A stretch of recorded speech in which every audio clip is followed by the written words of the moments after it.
Для кого существует Россия? Мы на финишной прямой перед выборами, и я решил не мелочиться, а именно этого человека показать вам сегодня. Здесь будут гуси, пентхаусы и мерседесы. Досмотрите до конца, это главная история про нашу родину.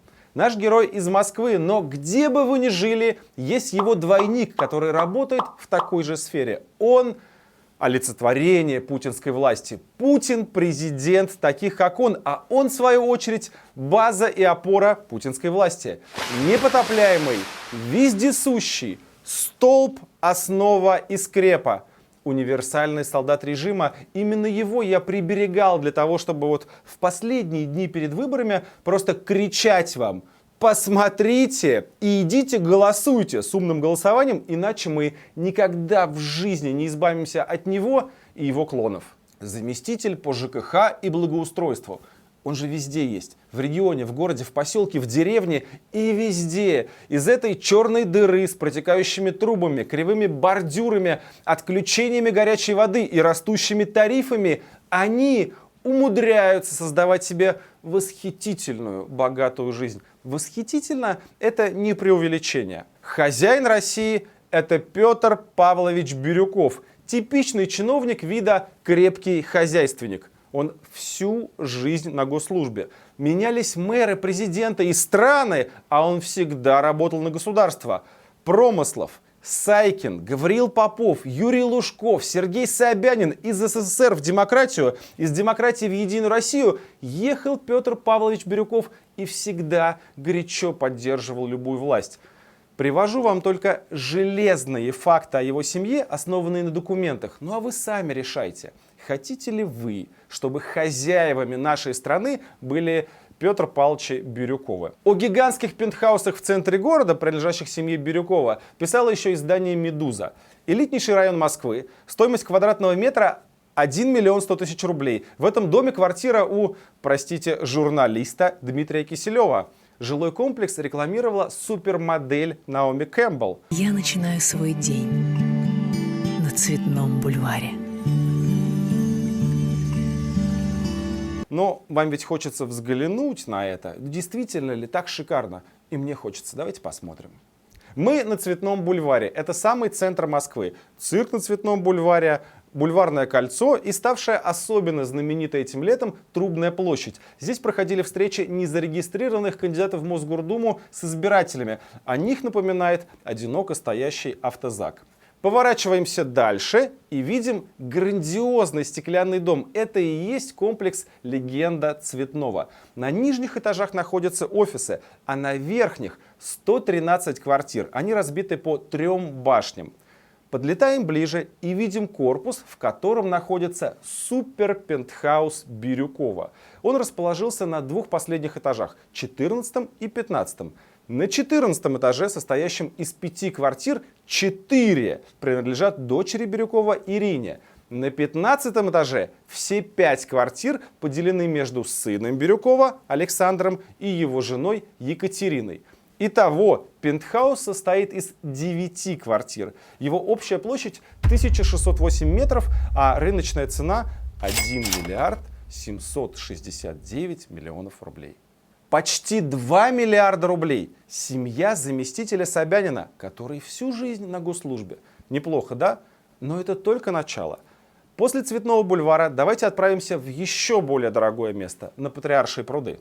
Здесь, в Ермолаевском переулке, находится единственная официальная квартира Петра Бирюкова. Ее площадь 173 квадратных метра, и он владеет ей совместно с женой Антонидой Александровной. Квартира стоит сейчас 146 миллионов рублей. Добавим это к общей стоимости бирюковской недвижимости. Квартира находится на 4 этаже.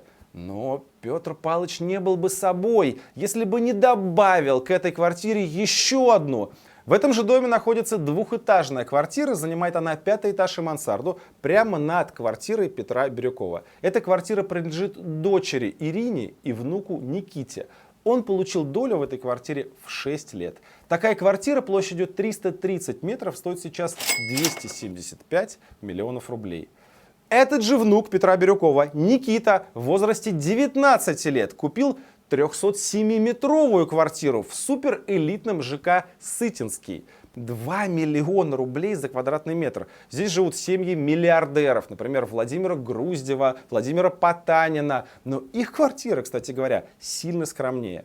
Жилья, соответствующего потребностям внука московского чиновника, тут не нашлось. Ну, ведь максимальные площади квартир там были 223 метра. И чтобы не жить на такой смешной для Бирюковых площади, пришлось объединить две квартиры в одну.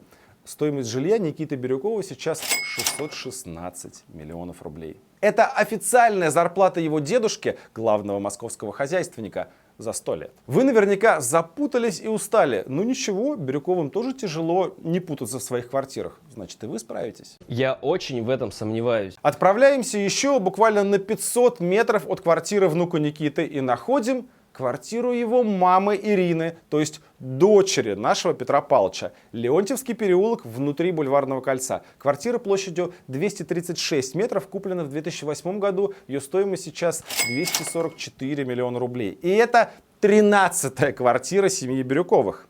Какие-то сплошные сотни квадратных метров и сотни миллионов. Ощущение, что мы делаем рассказ про олигарха, а не про семью московского чиновника. Можно поспорить, что у какого-нибудь Абрамовича даже и близко нет такого количества недвижимости в Москве.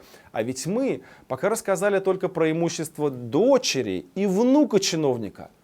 А ведь у Бирюкова есть еще и сын, Александр. Его квадратные метры в жилом комплексе «Дом» на Смоленской набережной. Из окон этого дома открывается потрясающий вид на Москву-реку. Александр Петрович Бирюков купил в 2008 году тут квартиру площадью 203 квадратных метра. Стоимость этой 14-й квартиры Бирюковых 285 миллионов рублей. Фух, ну вроде бы по всем детям нашего заместителя мэра прошлись, все подсчитали, можно расслабиться и все обдумать. Или еще рано?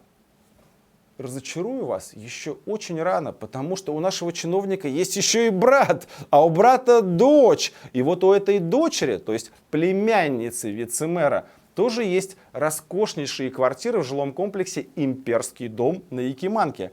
В описании говорится: дом клубного типа. В нем всего 65 квартир, из которых открываются впечатляющие виды на Москву-реку, Кремль, Храм Христа Спасителя и Воробьевы горы. Здесь 2 квартирами владеет Бирюкова Анжелика Алексеевна, племянница вице-мэра. Квартира на 5 и 6 этажах общей площадью 513 квадратных метров стоит сейчас 635 миллионов рублей. Ну и вот еще одна скромная по меркам этой семьи 150-метровая квартира Анжелики есть на Зоологической улице. Ее стоимость всего лишь 52 миллиона рублей. Итого 17 квартир. Все, теперь с описанием квартир мы точно закончили. Оставим машины семьи Бирюковых и их грандиозную дачу напоследок. А пока расскажу вам вот про это интересное юрлицо. ООО «Вента». Только одно это юрлицо выиграло тендеров на 316 миллионов рублей у разных московских ведомств на предоставление им спецтехники, грузовиков и тягачей. А принадлежит оно, на минуточку, Бирюковой Екатерине Владимировне и Бирюковой Ирине Петровне, то есть дочери и жене сына Петра Бирюкова. У этой компании мы нашли офис 516 метров в одном из небоскребов Москва-Сити. Стоимость такого офиса 263 миллиона рублей, добавляя в нашу копилочку. И именно с этой компании начинается наш путь в удивительный мир машин семьи Бирюковых. Все по открытым источникам, все на ООО «Вента». Майбахи 2 штуки, Toyota Land Cruiser 2 штуки, Mercedes-Benz 2 штуки, Porsche Cayenne, Range Rover, Гелендваген, 2 BMW X6. Всего на 92 миллиона рублей. А теперь про машины членов семьи. То было на фирму оформлено. Эти мы тоже нашли. Дочь Ирина, Toyota Land Cruiser, Range Rover, BMW 750. Жена сына Екатерина, Mercedes-Benz CL63 AMG, 11 миллионов рублей. Внук Никита, Lexus и Mercedes-Benz, 14 миллионов рублей. Жена брата Нина Федоровна, Mercedes-Benz S500 и BMW 740 Li, 15 миллионов рублей. Племянница Анжелика, 570 Lexus, Toyota Land Cruiser, BMW X6. Итого, мы нашли у семьи Бирюковых 22 машины на 176 миллионов рублей. Страшно даже представить, сколько мы не нашли. Это самый дорогой автопарк, который мы видели. Квартиры были, автомобили были. Чего еще нам не хватает для крупного хозяйственника и основы режима? Правильно, дачи. И и она вам понравится. Смотрим на выписки. 50 участков земли общей площадью более 10 гектаров. Смотрим на спутниковые карты сначала.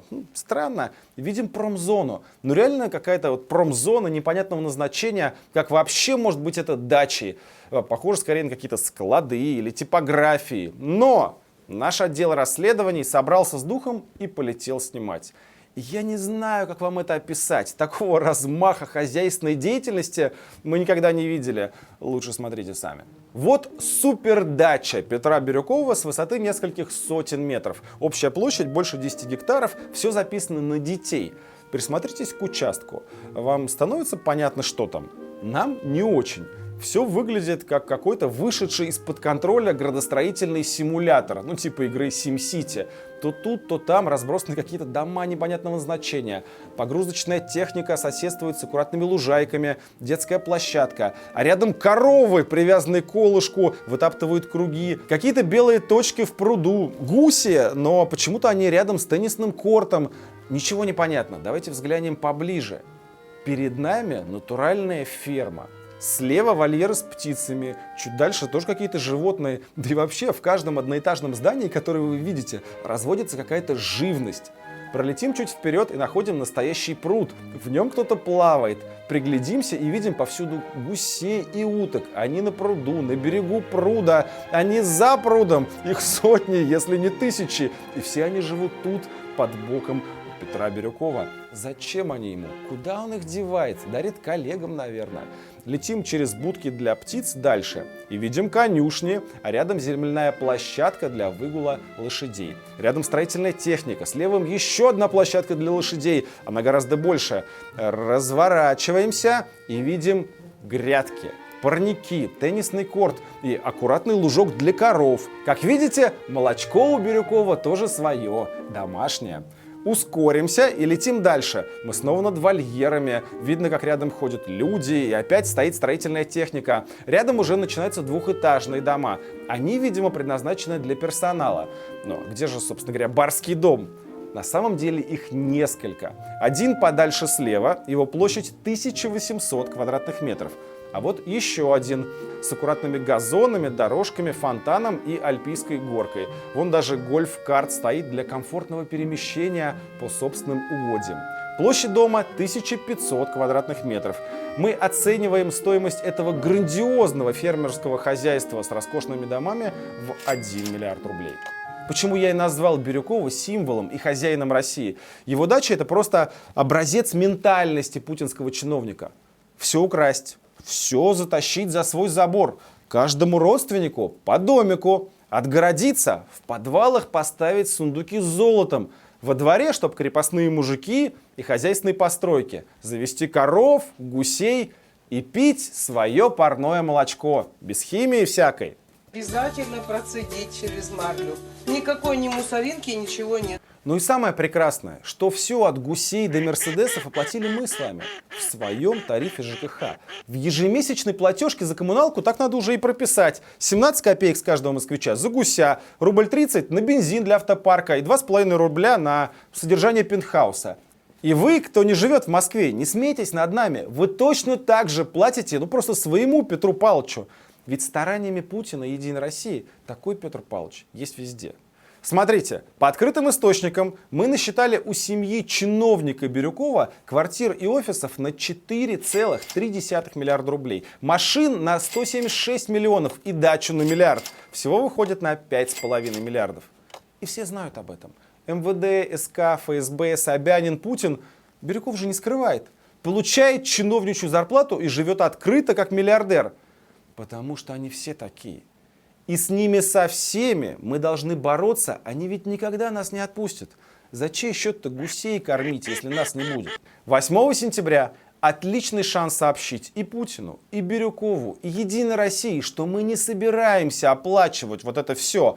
Поэтому мы и предлагаем умное голосование. Через него мы одновременно, сразу по всей стране говорим всем кандидатам Единой России: да идите вы подальше. Ни одного голоса. За кого угодно проголосуем, но только не за вас. Это наш общий сигнал. Мы вам не доверяем, Вы все провалили и разворовали. Если хотите, это такое электоральное восстание против путинской партии и ее Петров Палчей. Просто однажды вся страна возьмет и проголосует против Единой России. 8 сентября мы сделаем первый шаг к этому. Чем больше нас будет, тем лучше и заметнее будет результат. Умное голосование. Приведите туда как можно больше людей, всех знакомых, родственников и друзей. Ну, если не хотите, конечно, то продолжайте добровольно кормить гусей всероссийского Петра Палча. Подписывайтесь на наш канал, здесь говорят правду.